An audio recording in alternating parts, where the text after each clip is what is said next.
সংরক্ষিত নারী আসনের যে প্রার্থীদের ফরম বিক্রি সেটি কিন্তু ইতিপূর্বেই কয়েকদিন আগে থেকে কিন্তু বিএনপির কেন্দ্রীয় কার্যালয় থেকে সেটি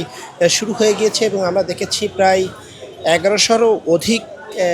নারী প্রার্থী তারা কিন্তু এই সংরক্ষিত নারী আসনের ফর্ম ক্রয় করেছেন। এটির মূল্য যদি আপনাদেরকে জানানোর চেষ্টা করি প্রায় ৫০,০০০ টাকা করে রাখা হচ্ছে এবং তথা এটি জামানত হিসেবে রাখা হচ্ছে এবং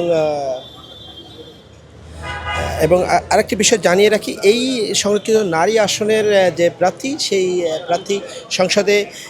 ৫০ জন যে সংরক্ষিত আসন তার ভিতরেই কিন্তু বিএনপির ৩৫ জন তারা কিন্তু সিলেক্ট হবেন এবং আদার্স অন্য দলের যে ১৫ জন থাকবেন। তবে এই ৩৫ জনের ভিতরে কিন্তু আমরা যেটি লক্ষ্য করেছি তারা যে অগ্রাধিকার বেশি যাদের দিচ্ছে, বিএনপির প্রার্থীদের বেশি অগ্রাধিকার দিচ্ছে যারা এই গত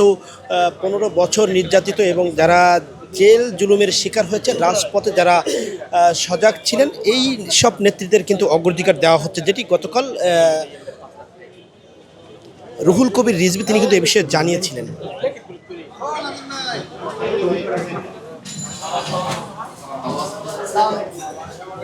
এবং আমি আরও একটা বিষয় যদি জানিয়ে রাখি, আমরা কিন্তু গতকাল লক্ষ্য করেছি বিভিন্ন নেত্রী তারা কিন্তু ফর্ম ক্রয় করেছেন এবং বিভিন্ন নেত্রী তারা কিন্তু বিভিন্ন ধরনভাবে ক্ষোভ প্রকাশ করেছিলেন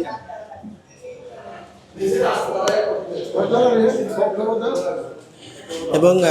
আজকে কিন্তু সেই ফর্ম ক্রয় করার একেবারে শেষ ডেট, তথা আজকে দুপুর ২টা পর্যন্ত ফর্ম বিক্রি করবেন, সেটা কিন্তু আমরা যতটুকু জানতে পেরেছি।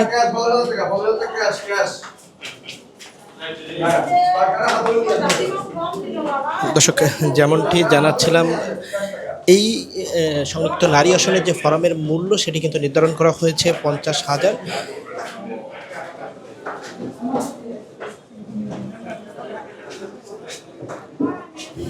এবং এটির জমা দেওয়ার ঠিক লাস্ট ডেট ২২ এপ্রিল এবং পরবর্তীতে আমরা যতটুকু জানতে পেরেছি এটির কিন্তু নির্ধারিত যে সংরক্ষিত নারী আসন যারা যে ভোট হবে, তাদের যে সংসদ সদস্যরা তাদের যে নির্বাচিত করবেন, সেই নির্বাচিত ভোট কিন্তু ১২ই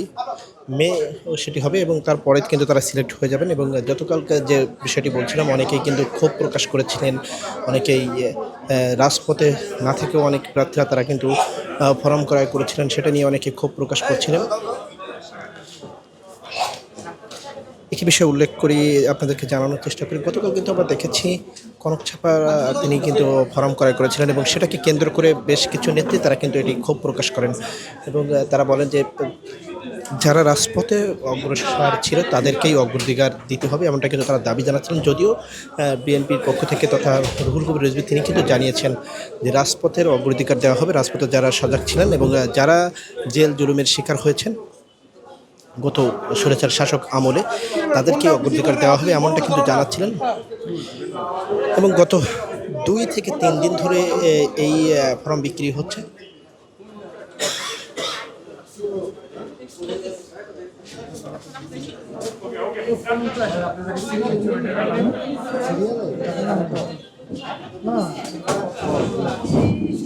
এবং যেটি জানানোর চেষ্টা করছিলাম,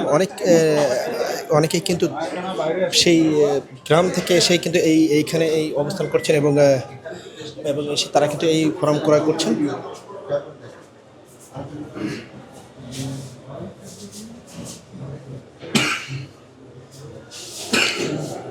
যেটি জানাচ্ছিলাম, সকালে থেকেই এই ফর্ম বিলি করা কিন্তু শুরু হয়ে গেছে এবং আমরা দেখেছি সকাল থেকে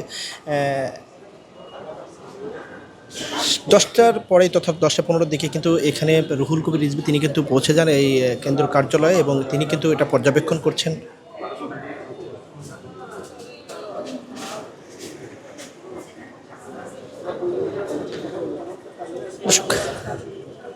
এই ছিল আসলে সংরক্ষিত নারী আসনের প্রার্থীদের যে ফর্ম বিলির সর্বশেষ আপডেট বিএনপির কেন্দ্রীয় কার্যালয় নয়াপল্টন থেকে।